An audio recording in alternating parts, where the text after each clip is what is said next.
નમસ્કાર, આપ જોઈ રહ્યા છો સ્પાર્ક ટુડે ન્યૂઝ। અમદાવાદમાં ગુજરાતના મુખ્યમંત્રી ભૂપેન્દ્ર પટેલે કાઇઝેન હોસ્પિટલમાં 100થી વધુ રોબોટિક જીઆઈ સર્જરીના માઇલસ્ટોનની ઉજવણી કરી। કાઇઝેન હોસ્પિટલ ભારતમાં પ્રથમ જીઆઈ સુપર સ્પેશિયાલિટી હોસ્પિટલ બની છે, જેણે માત્ર 9 મહિનામાં 100થી વધારે રોબોટિક જીઆઈ સર્જરીનો મહત્વપૂર્ણ માઇલસ્ટોન પ્રાપ્ત કર્યો છે।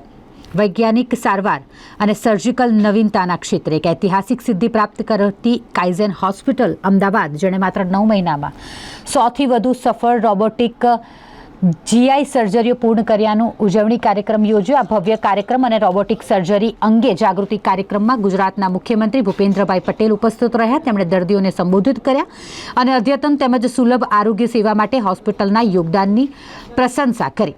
માનનીય અતિથિ તરીકે મેનેજિંગ ટ્રસ્ટી અને chief consultant doctor Mahesh Desai, યુરોલોજિકલ હોસ્પિટલના મુલજીભાઈ પટેલ દ્વારા દાખવવામાં આવેલા ટેકનોલોજીકલ પ્રગતિ અને પ્રતિબદ્ધતાની પ્રશંસા કરી અને સર્જરીના ક્ષેત્રમાં મિનિમલી ઇન્વેસિવ ટેકનોલોજીની રૂપાંતરણ પ્રક્રિયા વિશે વર્ણન કર્યું। હરિભક્તિ, ગેસ્ટ્રોએન્ટ્રોલોજી સર્જન, ડાયરેક્ટર કાઇઝેન હોસ્પિટલ, પેટના ગેસ્ટ્રોએન્ટ્રોલોજીની સુપર સ્પેશિયાલિટી હોસ્પિટલ અમદાવાદ ખાતે। સર, આજનો જે કાર્યક્રમ છે એના વિશે જણાવો।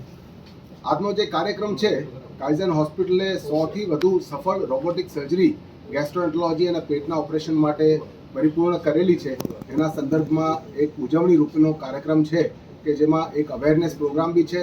સાથે સાથે મુખ્ય અતિથિ તરીકે માનનીય આપણા મુખ્યમંત્રી શ્રી ભૂપેન્દ્રભાઈ પટેલ સાહેબ અત્રે પધારી રહ્યા છે। તો આ પણ એક ગર્વની વાત છે અમારી। અને આ સર્જરીઓ પ્રથમ કરનાર આ દેશની સૌપ્રથમ હોસ્પિટલ છે કે જેણે આટલા ઓછા સમયમાં 100થી વધુ સફળ રોબોટિક ગેસ્ટ્રોએન્ટ્રોલોજીની જીઆઈ સર્જરી કમ્પ્લીટ કરેલી છે। સર, આ સર્જરીમાં કેટલો સમય લાગે છે રોબોટિકમાં? રોબોટિક સર્જરીમાં કયા પ્રકારની સર્જરી છે એના ઉપર આધાર રાખે છે। જેમ કે ઇંગ્વાન હર્નિયા હોય તો 1 કલાક લાગે, સ્કારના હર્નિયા હોય તો 1.5 થી 2 કલાક લાગી શકે। બીજા વાઇટસ હર્નિયાની સર્જરી હોય એસિડ રિફ્લક્સની તો લગભગ 1.5 થી 2 કલાકમાં પરિપૂર્ણ થાય। જ્યારે કેન્સરના જે ઓપરેશન છે વધુ મેજર ઓપરેશન કહેવાય, એમાં લગભગ 3 થી 4 કલાકનો સમય લાગી શકતો હોય છે। એમાં આયુષ્માન કાર્ડ લાગુ પડે છે? આયુષ્માન કાર્ડમાં હજી રોબોટિક સર્જરી ઇન્ક્લુડેડ નથી। અમે આજે સાહેબશ્રીને મારી સ્પીચમાં હું સાહેબને ભલામણ કરવાનો છું કે આયુષ્માન ભારત અને મા યોજનામાં અંતર્ગત પણ આ બધી એડવાન્સ ટેકનોલોજીનો સમાવેશ થઈ શકે।